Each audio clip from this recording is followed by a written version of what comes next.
Um defensor público propôs segunda-feira 10 milhões de multa para o Magazine Luiza por ter aberto um programa de trainees só para negros. Ele chamou de marketing da lacração, algo que definitivamente não é um termo jurídico. Hoje, Dias Toffoli autorizou o Ministério Público a ouvir o ministro da Educação, Milton Ribeiro, que foi acusado de ter praticado homofobia. Eu vou falar dos dois casos lacrando. Se isso te incomoda, nem assista o vídeo. Salve galera, eu sou Maurício Ricardo. Jovino Bento Júnior é um jovem defensor público. Como vocês sabem, o defensor público é um advogado que é pago com o nosso dinheiro, o dinheiro dos impostos, para defender quem não tem grana para contratar um advogado.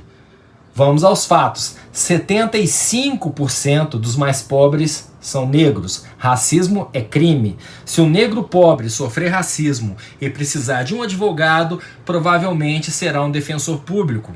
Se fosse eu não gostaria de ser defendido pelo jovem doutor Jovino.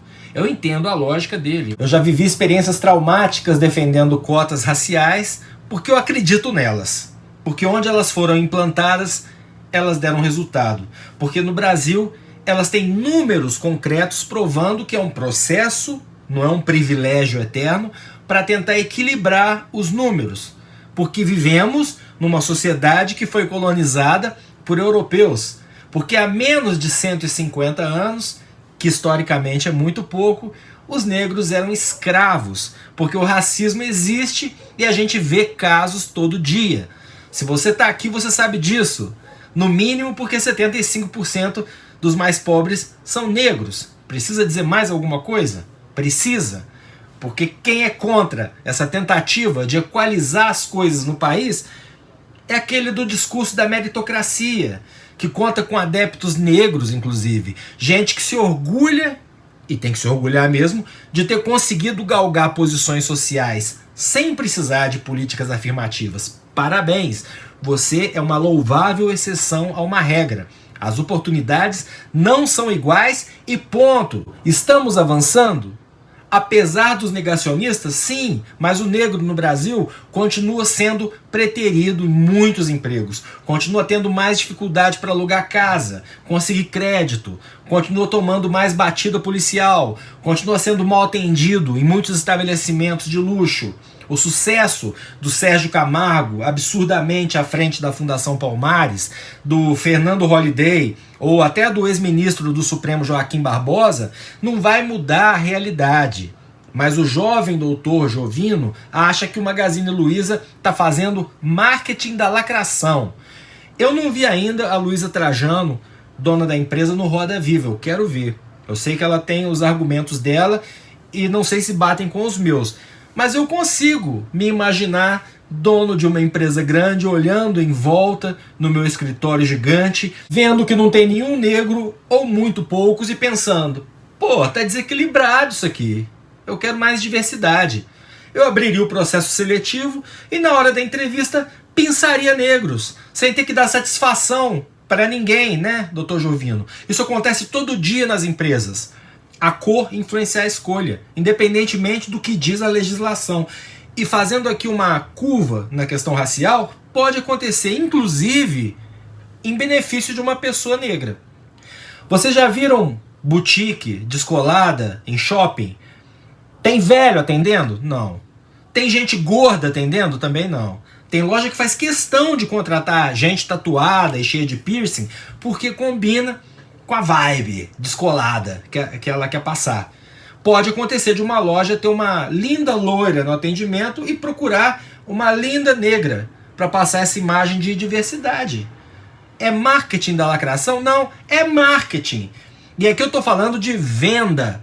Mas quando a gente fala em formação de executivos, programa de trainee, será que não passa na cabeça do jovem doutor Jovino que se você tiver executivos negros, eles podem trazer uma vivência para a cultura da empresa que pode ajudar lá na ponta a vender mais para a população negra brasileira? Que talvez o olhar dele ajude a evitar os pequenos ou grandes gestos de racismo do dia a dia, como, por exemplo, se esquecer de colocar representatividade negra numa propaganda, o que também não é marketing de lacração, é marketing, ou evitar que um negro entre primeiro na loja física e um branco que entrou depois seja abordado pelo vendedor preferencialmente? O jovem Dr. Jovino teria toda a razão se o Magazine Luiza estivesse buscando supremacia racial. Mas se a empresa está buscando equilíbrio e diversidade, que crime ela cometeu? Nenhum. E quem está dizendo isso são os juristas. Mas o jovem Dr. Jovino se sente livre para atacar uma iniciativa de afirmação positiva dessas, chamando de marketing de lacração.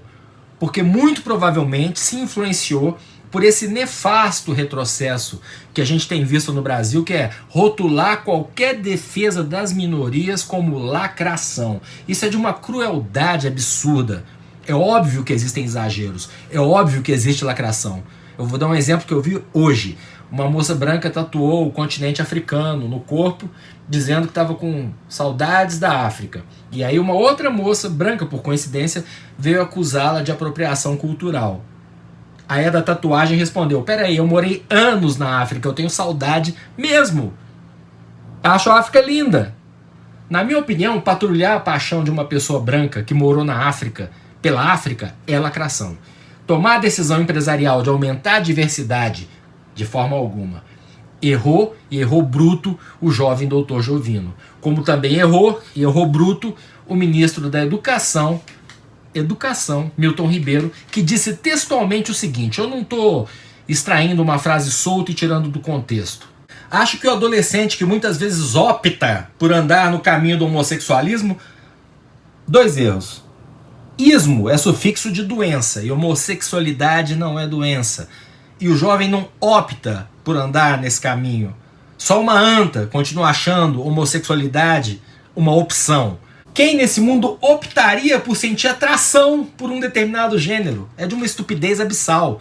Não existe um momento na infância ou na adolescência que você, por exemplo, fica tão fã do Homem de Ferro, jovem hétero, que toparia ir pra cama com Robert Downey Jr. Sexualidade não é escolha. Mas o ministro continua. Tem um contexto familiar muito próximo. Basta fazer uma pesquisa. Veja o que ele está dizendo. Não foi feita a pesquisa, mas ele tem tanta convicção que ele afirma que basta fazer. São famílias desajustadas. Algumas falta atenção do pai, falta atenção da mãe. Vejo um menino de 12, 13 anos optando por ser gay. Nunca esteve com uma mulher de fato, com um homem de fato. E caminhar por aí. São questões de valores e princípios. Não, o menino de 12 anos não opta por ser gay. Se ele nunca esteve, de fato, com uma mulher ou com um homem, ministro, ele ainda não sabe que é gay, ou nem sabe se é hétero. Pode ter certeza que ele não vai precisar experimentar os dois para saber. Se ele sentir atração pelos dois, é bi. Se gostar de mulher, é hétero. Se gostar de homem, é gay. Ele vai ficar adolescente, os hormônios vão entrar em ebulição, e quando ele olhar para o gênero ou os gêneros que ele gosta, ele vai sentir uma cosquinha diferente. E aconteceu. Então é preconceituosa a fala, assim, é homofóbica, assim. E não só contra gays, contra famílias também. Falta atenção do pai, falta atenção da mãe.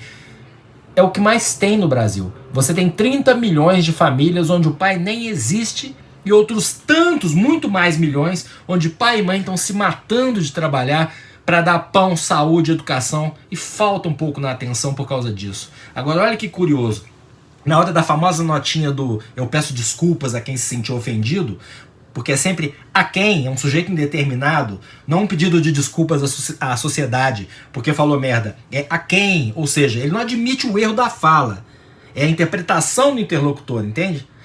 Mas na nota ele diz: minha fala foi interpretada de modo descontextualizado, sempre, né? Jamais pretendi discriminar ou incentivar qualquer forma de discriminação em razão da orientação sexual. Vocês acham que ele aprendeu que é orientação, não opção?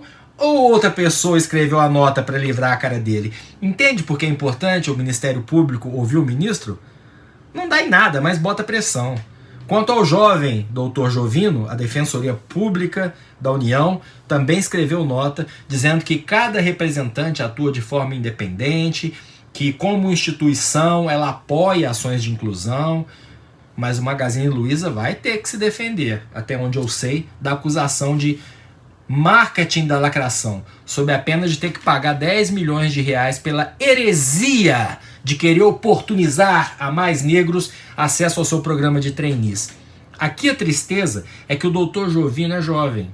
Um tiozão preconceituoso como o ministro Milton Ribeiro pode sempre dizer que foi criado assim, que está aprendendo, que está abrindo a cabeça. Mas ver jovens com a cabeça assim e numa posição em que vai defender gente marginalizada e criminalizada me deixa muito triste com o meu país. Eu sou Maurício Ricardo.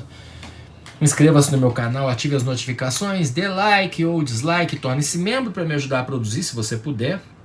Eu acredito na pandemia, então eu estou usando máscara quando eu preciso sair na rua. Você deveria fazer o mesmo pelo bem de todo mundo. E obrigado, profissionais da saúde que estão aí na linha de frente para nos defender. Valeu.